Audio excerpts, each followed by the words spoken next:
मुंबईसाठी पुढील 2 तास अत्यंत महत्त्वाचे आहेत। हवामान विभागानं रेड अलर्ट जारी केला आहे। आज दुपारी 1:10 समुद्रात 4.22 मीटर उंचीच्या लाटांसह मोठी भरती आली आहे।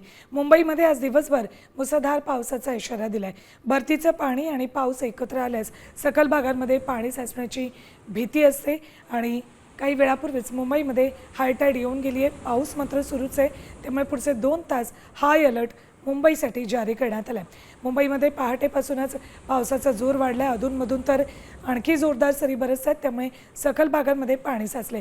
थेट जाऊयात आमचे प्रतिनिधी भरत मोहोळकर यांच्याकडे। भरत, मुंबईमध्ये पुढचे 2 तास अत्यंत महत्त्वाचे आहेत, रेड अलर्ट जारी केला आहे।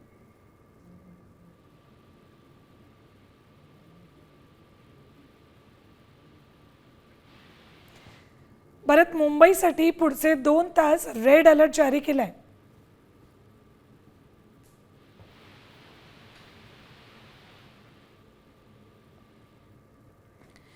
तर मुंबईमध्ये जर गरज असेल तरच घराबाहेर पडा असं प्रशासनानं सांगितलं, कारण पुढचे 2 तास मुंबईसाठी रेड अलर्ट जारी करण्यात आला आहे। कारण 20 ते 25 मिनिटांपूर्वीच हायटाईड येऊन गेली आणि मुंबईमध्ये मुसळधार पाऊस कोसळतोय। अशा परिस्थितीमध्ये मोठ्या प्रमाणात पाणी साचण्याची भीती असते, त्यामुळेच पुढचे 2 तास महत्त्वाचे आहेत। थेट जाऊयात आपण दादर परिसरात।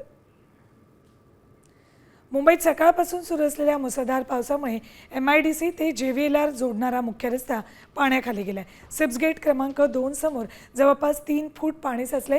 प्रचंड वाहतूक कोंडी झाली। गेल्या वर्षी याच ठिकाणी मॅनहोल दुर्घटनेत महिलेचा मृत्यू होऊन महापालिकेने उपाययोजना केलेल्या नाहीत, तसंच पाण्याचा उपसा देखील केलेला नाही आहे।